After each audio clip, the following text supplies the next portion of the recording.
হ্যাঁ, বসে বসেও কোনো অসুবিধা নেই, একদম। বসেই বল। নমস্কার, আমি সোমা রয় চৌধুরী, বরানগর আলমবাজারে থাকি। আমার অনেক দিনের একটা ইচ্ছে ছিল, স্বপ্ন ছিল।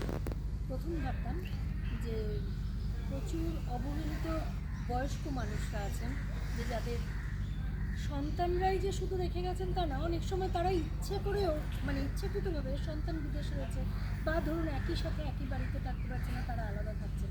তো সেই জন্য দেখছি যে একটা সময় সল্টলেকেও আমরা দীর্ঘ বছর ছিলাম আমার বিয়ে যেমন মানে মা বাবার সাথে।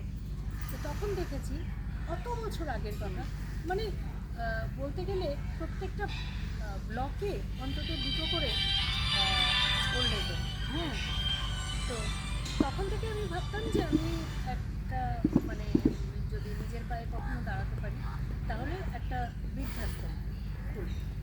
কিন্তু পরবর্তীতে আমি আইটি সেক্টরে চাকরি পেলাম। সেটা করতে গিয়ে আমি একটা জিনিস দেখলাম, প্রচুর মেয়েদের সাথে আমাকে কাজ করতে হতো, প্রচুর মেয়ে আমাদের ইউনিটটা। তো প্রত্যেকের না বিভিন্ন রকম সমস্যা। কেউ হয়তো মানে সংসারে থেকেও নিঃসঙ্গ, তার পরিবার আছে, নিজস্ব পরিবার আছে, সেখানে থেকেও তারা নিঃসঙ্গ।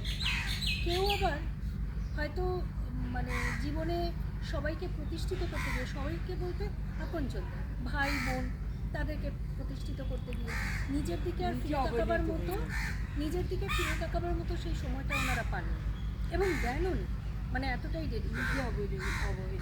মা বাবার দেখাশুনো করতে গিয়ে অনেক মহিলা এবং পুরুষ, শুধু মহিলা বলবো না, আমি মেয়েদেরকে খুব কাছ থেকে দেখেছি বলে বলছি, কিন্তু এরপর যখন আমি চাকরিটা ছেড়ে দিলাম এবং বিভিন্ন জায়গায় যখন আমি পরিচিত হতে শুরু করলাম, মানে কী বলবো, যোগাযোগ রাখতে শুরু করলাম, তখন দেখলাম যে কোনো লিঙ্গের মধ্যে এটা সীমাবদ্ধ না।